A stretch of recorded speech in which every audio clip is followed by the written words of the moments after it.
In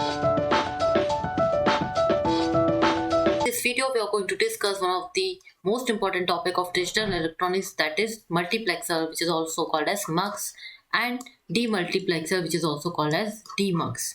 So what is a multiplexer? Multiplexer is a combinational circuit which is going to have maximum 2 to the power m data inputs. So multiplexer is basically a combinational circuit which can have multiple inputs. So we can say it has many inputs but single output data line. So it has single output lines.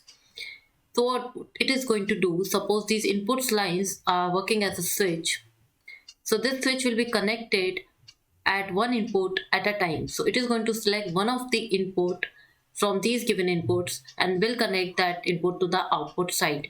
So this selection will be based on the select lines. So it is going to have some select lines. Suppose it has m number of select lines, and suppose it has n number of input, then there is a relation between number of input that we can have based on the number of select lines that are available.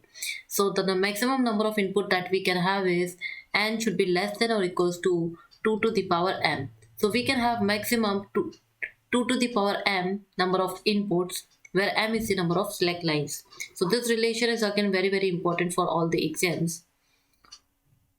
So based on that, we have different types of multiplexer like 2 cross 1 mux, 4 cross 1 mux, 8 cross 1 mux, 16 cross 1 mux, and so on.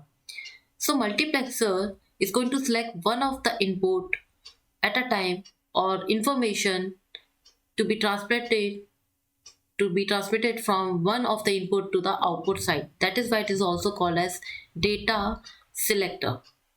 So it will select one of the data given at the input and will transmit it to the output side. So it is called as data selector. Multiplexer is also called as many to one circuit because it has multiple inputs that can be connected to the output side. So it is a many to one circuit also. Multiplexer is also called as universal combinational circuit because we can implement any gate or any combinational circuit using MUX that we are going to see in the video. So we can have maximum 2 to the power m number of inputs, and if you have to find out different number of select lines, so there's a relation for that. M is equals to log base to n. Suppose we have a multiplexer that is 2 cross 1 mux, which is also written as 2:1 mux.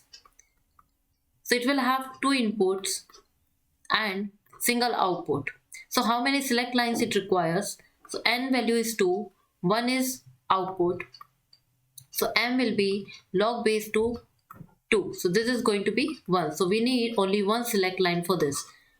So select line will be only 1 and we can have two inputs, that is I0 and I1, and a single output, that is Y over here. Similarly, we can have a 4 cross 1 mux which will have m number of select line as log base 2, 4, so which is going to be equals to m is equals to 2. So we should implement the 4 cross 1 mux using two select lines, that is S0 and S1, and we can have 4 inputs, that is I0, I1, I2 and I3, and a single output. Similarly, for 8 cross 1 mux, how many select lines are required? 3. For 16 cross 1 mux, how many select lines are required? 4. So let us see what is the working of the multiplexer. Suppose we have a 2:1 mux, which can be also written as 2 cross 1 mux.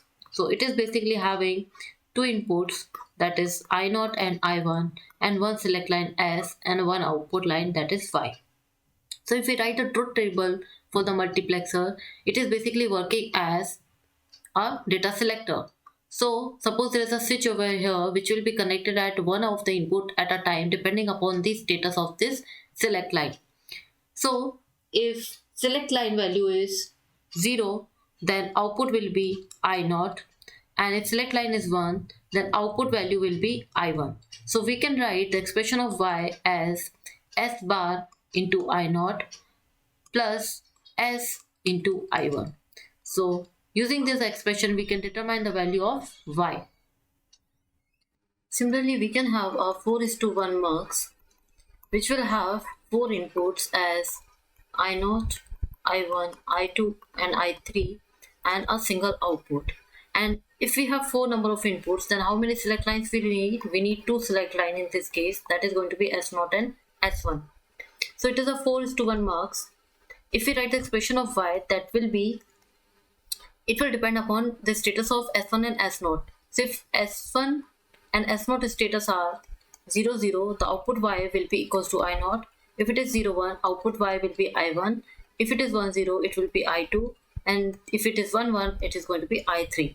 So we can write the expression of y as S0 bar into S1 bar into I0 plus S0 into S1 bar into I1 plus S1 into S0 bar I2 plus S1 S0 into I3. So this is how we can write the expression of a 4:1 marks.